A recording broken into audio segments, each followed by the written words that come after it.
Today I'm going to be installing this O.R.E wheel carrier. Strong, sturdy bit of kit, takes my weight, so let's get started.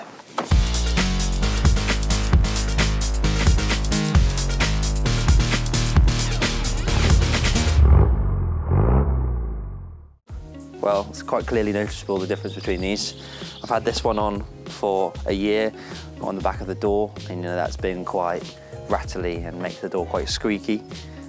Not to mention it's much smaller and much thinner and doesn't match up with the 235 85 16s that I've now got on. I've recently just purchased this tyre and rim, painted it up to match all the rest of them, and it's a much better option to have on the back. And because of the offset and the size of the wheel and the tyre, it doesn't fit on here. It pushes up to the metal far too quickly and you can't even get to the handle. And also the weight of it, even if you did have it on the back, it would make the door so unwieldy, so heavy, would swing into your back, knock you over. And also the hinges would sound like they're shouting at you, like a church door, like when you're trying to open it, because all the weight's coming off the back here, ruining the door. So it's easy to just take it all off, mount it on a wheel carrier that goes through the cross member, all the weight to put down there, and you can open the door as normal, which is always a much better option. Got my wheel carrier down here in the box. The box just arrived. It's been sitting on the floor in my garage for a few days now, and I literally cannot wait to put it on. Just took it out of the box and unwrapped it. You got the little arm there that sits between the door and the wheel carrier that holds it together to stop it from rattling around. Look at that, stainless. Nuts and bolts there, mounted to the rear cross member. Smaller hardware there. 1 and 2 covers for the back, which is pretty cool. Protect it, which is pretty nice. And some more hardware there, stainless again. We don't like rust, do we? Couple of plates. They will go somewhere on it, I'm not quite sure, and I don't want to get it wrong, so yep, that's pretty good. Next, this is the bit that actually goes on top of the arm. Another plate. This is the mounting plate to go onto the back door. And then we have it, the arm. That's pretty nice. Got the bearings in there. You can feel that's so smooth and nice and sturdy and strong. Got that black gloss protective coating, that tank grade coating that's not going to chip off in any time soon. Can't wait to get it on, so let's go, let's do it. So I just want to undo all the screws holding the table and all the body pins holding this panel on so I can get into the back and undo all the bolts.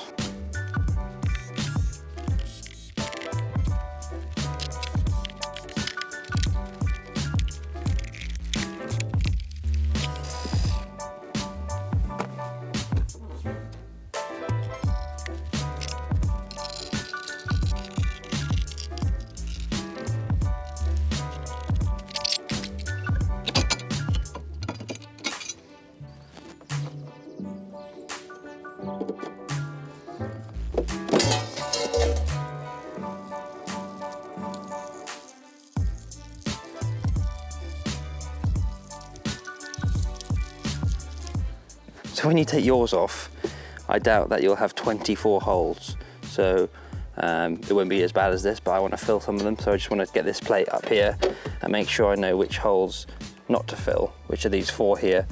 You use these 4 to screw it on, and then you drill new holes there.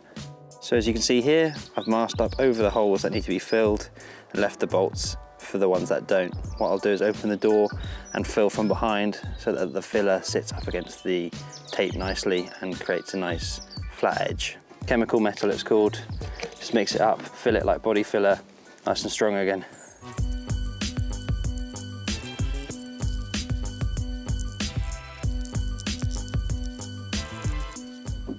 You can see much harder now, so I can take the tape off the other side.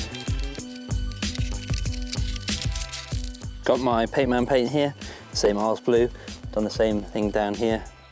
Matches up really nicely, just want to cover them up for now, make it all look a bit better.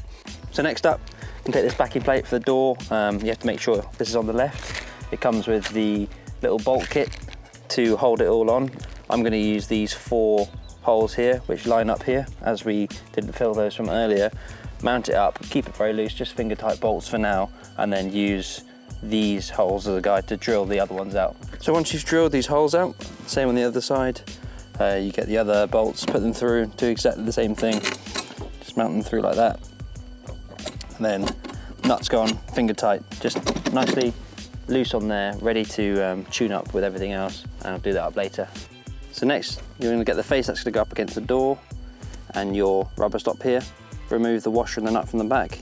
Leave a centimetre gap in between here, just enough for it to sit there nicely. That's a good starting point for the tune-up, and then do the nut up on the back. So in the box, you get these two plates. One goes behind the cross member to support it, and the other one on the left is effectively a spacing plate to allow you to put it onto the older style bumpers with the tabs like mine. But if you don't need it, just use it for whatever you want. Obviously, it's best to have two people to do that. It says that in the instructions, but I'm here on my own doing it. So what I did is put one of the top right long bolts in through the bottom of the bracket there before I put the plate through. And I've used some rope here to tie it up to the roof rack and hold it in a couple of places. So now it's just hanging on there, and I've got the bolt through there. Not the best idea, but as I'm on my own, it's the best thing I can do, but works for me. So now it's in place with this bolt up here. You want to put this plate underneath to fit in here, and then put the bolts through to hold it in place.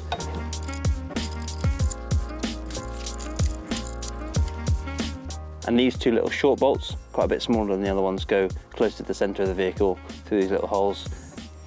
You need to get this plate that came with it as well, and this goes exactly there, but behind and onto the bolts, and then you put the washer and the nuts on the other side and do it up until the slack's gone, but you've still got a bit of adjustability there.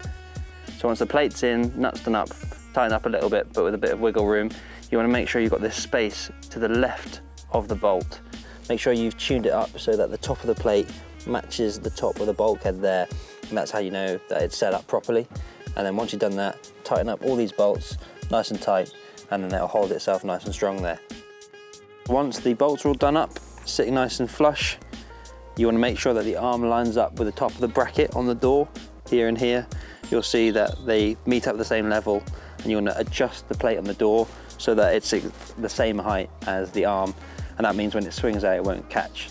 After that, what you want to do is find this coupling bit here. It's got two ball joints attached to a threaded pole in the middle.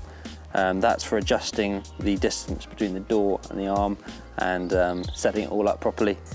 So what I've done is bolted it in through there, and you want to put this side up against the door and put it through the bracket here. That's the majority of the installation done. Obviously now there's going to be quite a lot of tuning to do, but you'll probably notice that it doesn't maybe shut properly. So the length here and the rubber stop distance has to be changed now. So at the moment the door's closed, and you can see there's still a bit of wobble there. It's not pushing enough pressure onto the door plate here to stop it from moving around too much. The initial starting point is about a centimetre, 10mm gap between the locking nut here and the metal plate of the rubber stop there. It's a good place to start with. On mine it's a bit tight, so I have to bring it back a bit.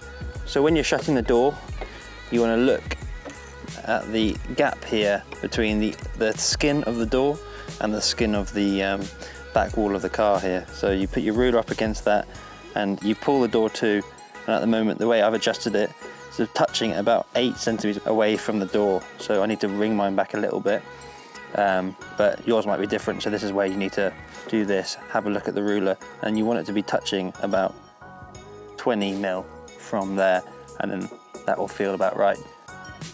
Tighten up the back nut, hold it all down, test it again, and see how you go.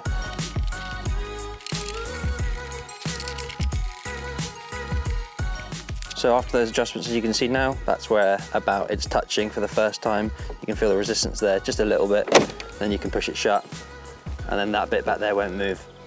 So once everything's tuned up here, it's feeling nice, you can open the door, opened up nicely, swings out, and when you shut it, meets about 20 mil gap here, and then you can shut it, and then that is wobbling the whole car. There's no, you can't hear any vibration there, there's no banging. Just want to tighten up all these little ones, get them finally tight, and the same with the bottom ones down here. Just do them up nice and tight, the final position, you don't want it to move around too much. So next, it's the plate that holds the wheel. This goes on top of the head here, and you can see it's got holes all the way along with a bit of adjustment there to help you bring the wheel out from the door so you can have more room depending on the offset or the size of the tyre. So that just sits on there. You can see the holes line up pretty easily. You've got a set of stainless Allen head bolts to go through as well with nylocks. When you've done those bolts up on the adjustable head piece, bring your new spare wheel over, mount it up like this so it has enough clearance from the back of the door. At the moment mine's looking good, and this is on the most inner adjustment you can. You've got plenty of room to get to the door handle. Now it's time for the moment of truth. Mount the wheel up, get the nuts done up. Everything's been checked, top and bottom, all the way around, open smoothly. Now time to do these nuts up. There you have it, look at that. Beaut.